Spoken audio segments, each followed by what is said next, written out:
Have you ever wondered what lies behind the facade of a narcissist? Maybe you're confused or you're curious about what are the traits, what are the behaviors that define narcissistic personality disorder. Now, I've done a couple of videos talking about the 9 different characteristics and traits that you see. So you can look those up under DSM-5 videos, okay? But today we're going to be just walking you through the general aspects so you can understand and see and dive into more of what actually might look like in your life. I'm going to give several examples of my life of what I've actually seen, what I've done in going through this aspect of talking through narcissistic abuse and how it's shown up. So I want to be able to dive into the topic today of narcissistic personality disorder, NPD, to uncover some of the key characteristics, the behaviors, and just kind of unveil some of the underlying dynamics associated with what's actually going on inside this disorder. When we talk about narcissistic personality disorder, I want you to understand it, to gain insights and understanding some of the motivations, some of the patterns, some of the things, so you can start to recognize the impact that it has on your life. You can recognize it and you can start to change what's actually happening in your life to protect you and to help foster healthy relationships moving forward. So what actually is narcissistic personality disorder? Well, if you're new here, my name is Ben Taylor and I am a self-aware narcissist. So a narcissist that has grown up, understood, and got to a place where I got into therapy, where I started to work on it, where I started to develop and understand, hey, these are the destructive habits and these are the things that I've done that have hurt and destroyed relationships. I got to a place where I was doing this with my wife constantly, where I was cheating on her, where I was devaluing her, emotionally, mentally abusing her, and got to the place where she finally left. When she left, it did not promote change. It did not make me change. She did not make me change. Just FYI for all the people being like, wait a second, what do I have to do to make my narcissist change? My change came from understanding, one, that I needed to get real with the truth, and then two, got real with getting to the place of understanding I'm in a cycle. Like I thought I was cursed for a period of time, that this is just going to happen no matter what. So realizing I'm in a cycle and it's not changing. It's not getting any better. I'm not getting to a place where I'm actually getting out of it. It's still happening. So unless I change something, it's always going to be the same. All right, so when we talk about narcissistic personality disorder, it has 9 characteristics. It has 9 traits. I'm not going to dive into all of them today, okay? But this aspect is typically characterized by this aspect, first of grandiosity. Like I am the best person ever. I thought I was the best person ever in all single aspects of my life. Like I thought that I was the best person because of how I showed up in my job. I was a workaholic and I did really good. So as a result, I did a very good job at my job. People are like, oh, he's a really good guy. He's really awesome. Like he can fix all these problems. He can do all these things. He can make this speed up. This is better efficient because he worked on it. All these different aspects. And so I looked really good in the job environment. So a lot of times I would attribute that of like, I am a good person. I am pretty awesome because of what I do, because of how good I do it. And so this piece of like grandiosity kept continuing moving forward of like, I'm pretty amazing, even when that wasn't the case in my relationship and what I was doing on a day-to-day basis. Now, at the same time, while this like, hey, look at me, I'm amazing, a lot of that goes back to a need for admiration, where narcissist wants other people to admire them, or ultimately in a relationship wants that person to worship them, wants the other person to be servant and subservient to them, to like do things for them.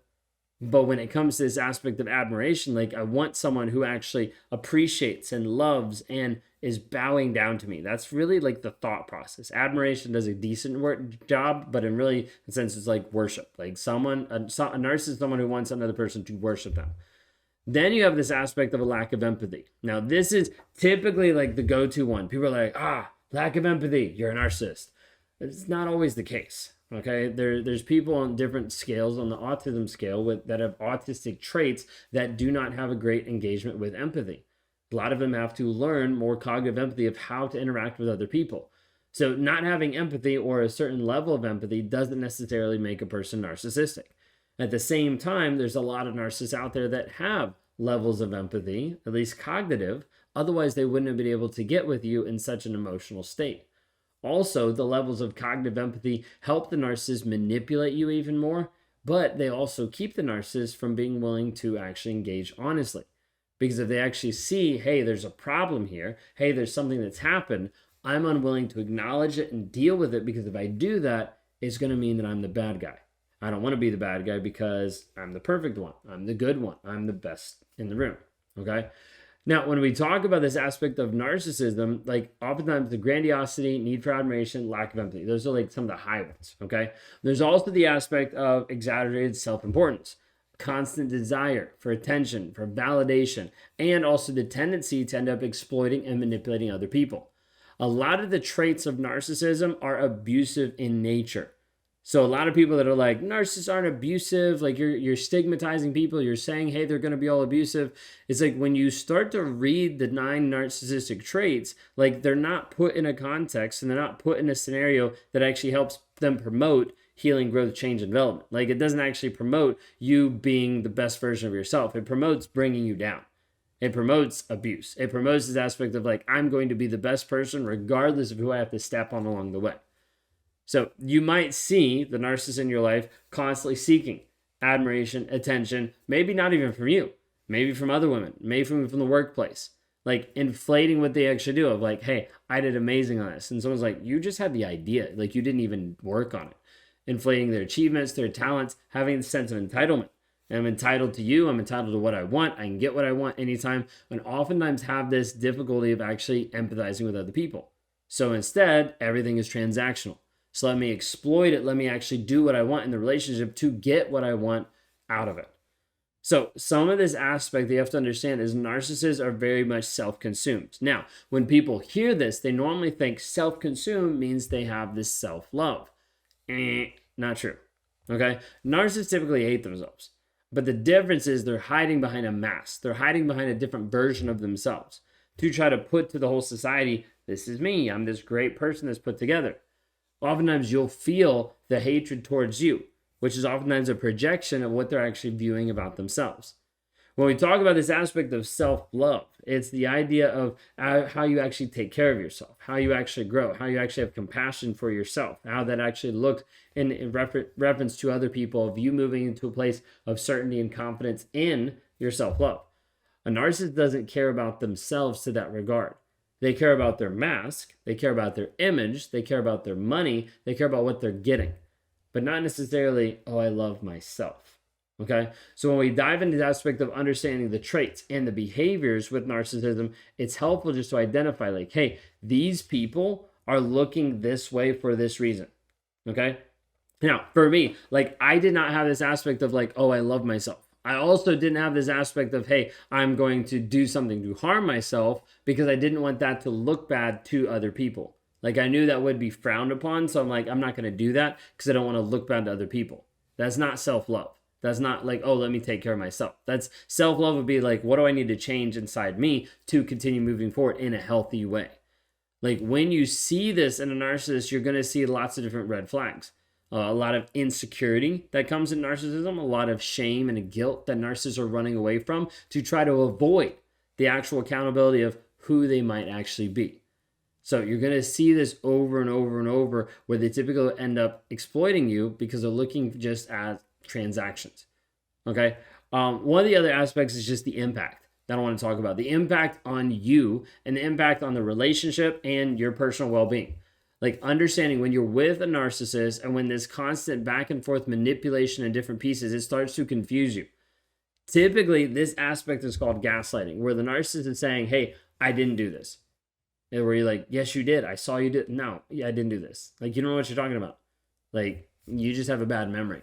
Like, you struggle with, you're just kind of bipolar. Like, you go off the chain, and then you come back. You go off the handle, and you come back. Like, I don't think you know what you're talking about. Narcissists will do a lot of things to discount your opinions, to make you feel crazy. This starts to be a huge emotional drain and can be really damaging, not just to your self-esteem and your self-confidence, but also to your perception of what reality actually is. Because the narcissist is molding that and manipulating that to confuse you, to make you feel different. When in reality, it's not true. There's many times in my relationship where I would try to morph the situation so that I wasn't accountable to it. Kayla would be like, hey, you just did that. And I'd be like, no, I didn't. Because I didn't want to be accountable for what just happened. I didn't want to actually admit that I was wrong. For years in our relationship, I would never even say the words I was wrong. Like they wouldn't come physically out of my mouth. Because I didn't want to deal with the shame that actually said, hey, I'm a bad person. When I was putting up a different mask, telling myself that I'm not a bad person, but with still being a bad person. So a narcissist will oftentimes ignore the things that are actually happening to make you feel like you're crazy, to put you down, to make you feel like, well, I guess I shouldn't bring it up. It's not that big of a deal. If they can do this, you will start to accept more and more things from them versus the truth of the situation. It's important to get to the place where you recognize the impact that it's having on you, oftentimes spiraling you out, triggering you every single day, putting you in an emotionally confused state, and putting you in a place where you're starting to come down with sicknesses, autoimmune disease, where you have your hair falling out, where you have different anxiety-led things that's causing your body difficulties that even doctors sometimes can't figure out because of the stress of being in a toxic relationship that's trying to control you. You need to get in a community. You need to get in a place where you have healthy boundaries. You might need to get to a place where you go no contact. If you want to start that process, you can go to escapetoxicity.com today. You can click the link in the bio and you can start just going through the coursework that we have there to start to understand and to start to break free. If you're at the place where you're like, hey, I want more of an accelerated method, then go to www.rawmotivations.com. Work with people every single day. We join people into our Thriver community if you're a good fit. And then we move forward into helping you heal, grow, change, and develop. The whole goal is we want to find people that are willing to actually put in the work. A lot of people say they want the healing. They say they want the change. But then we talk about, hey, this is how you're going to actually work through it. This is how we're going to help support you. They're like, nah, that's too hard. I'm going to leave. And as a result, they typically stay stuck. So when we talk about this aspect of narcissism, I just want you to understand it's real, it's dangerous, and it will destroy you in so many different ways. If you're dealing with a narcissist, reach out for help.